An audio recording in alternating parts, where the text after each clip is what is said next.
আজকের ক্লাসে সকলকে স্বাগতম। আমরা করে দিত নবম শ্রেণীর গণিত ক্লাস। তাহলে আমরা একটু দেখি ছবিগুলো লক্ষ্য করি। দেখো তো ছবিগুলোতে কি আছে?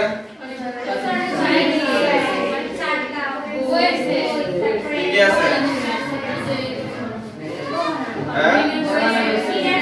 দিনের সেট, পরে আছে বইয়ের সেট। আজকে আমরা পড়তে চাইতেছি কি? সেট পড়তে চাইতেছি। গুড। তাহলে আজকে আমরা সেট পড়তে চাইতেছি। আমরা পড়ব আজকে সেট। সেটে কি কি শিখব আমরা?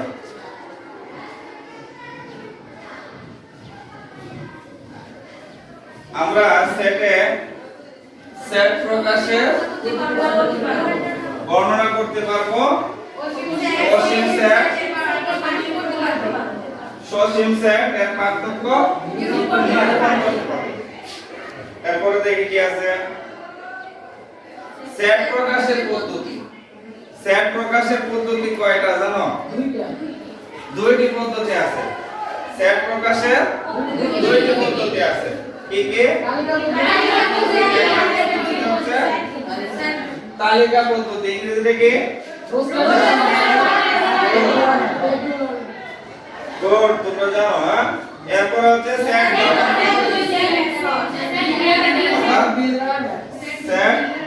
Builder method.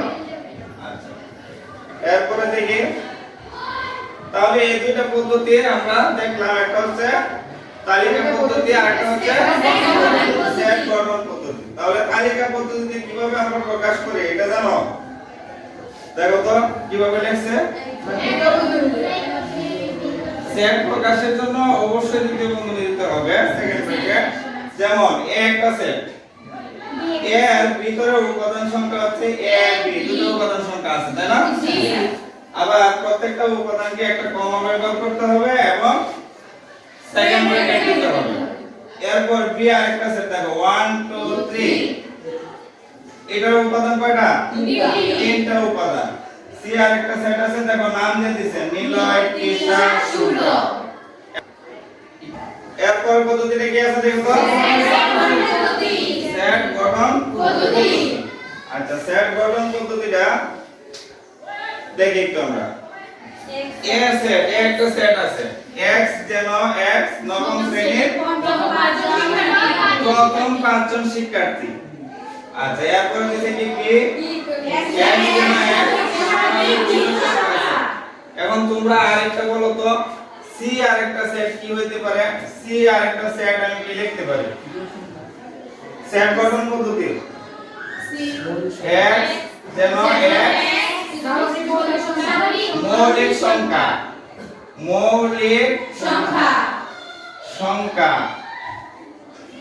এবং মৌলিক সংখ্যা কি সবগুলো দিবা?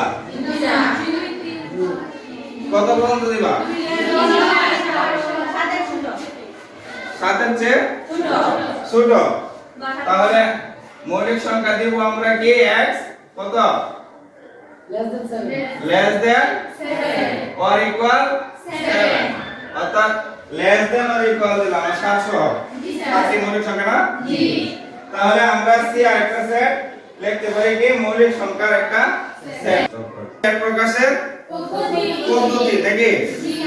আচ্ছা, এখন সেট কয় ধরনের আছে? দুই ধরনের। আচ্ছা, তাহলে আমরা এক নম্বরে দেখছি কি? অসীম সেট।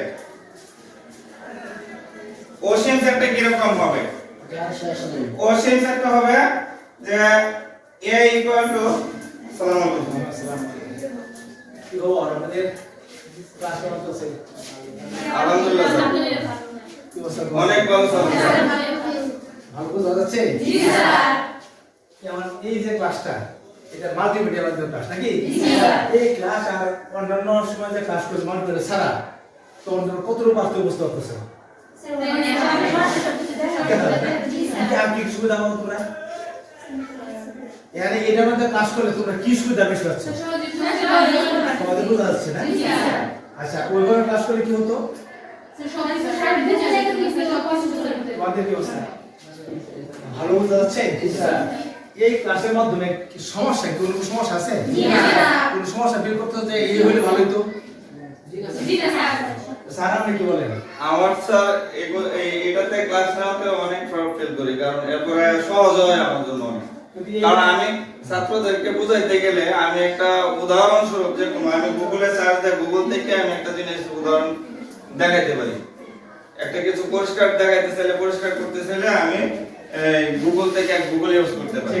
কারণ এখানে তো আমাদের নেট সংযোগ আছে এবং ভালো মানের পিসি আছে, আমাদের ভালো মানের টিভি আছে। আমরা যে কোনো মুহূর্তে মানে সার্চ দিতে দেরি হয়, তাড়াতাড়ি আমরা কাজ করতে পারি। আপনি যে ওই টিভি ব্যবহার করছেন, আপনার যে ওই যে ল্যাপটপ ব্যবহার করছেন, হ্যাঁ, এইটার মানগত গুণগত মান কেমন মনে হয়? গুণগত মান এটা অনেক ভালো এবং অনেক ভালো স্পিড স্যার, এগুলো ভালো পাইছি আমরা। আর এটা ব্যবহার করে হ্যাঁ, এটা আপনার কি হ্যাঁ কোনো শর্টেজ বা কোনো সমস্যা? না স্যার, না স্যার, কোনো সমস্যা নাই এবং এটা সঠিকভাবে আমরা ব্যবহার করতে পারতেছি এবং ছাত্রছাত্রীদেরকেও বুঝাইতে পারতেছি ভালো।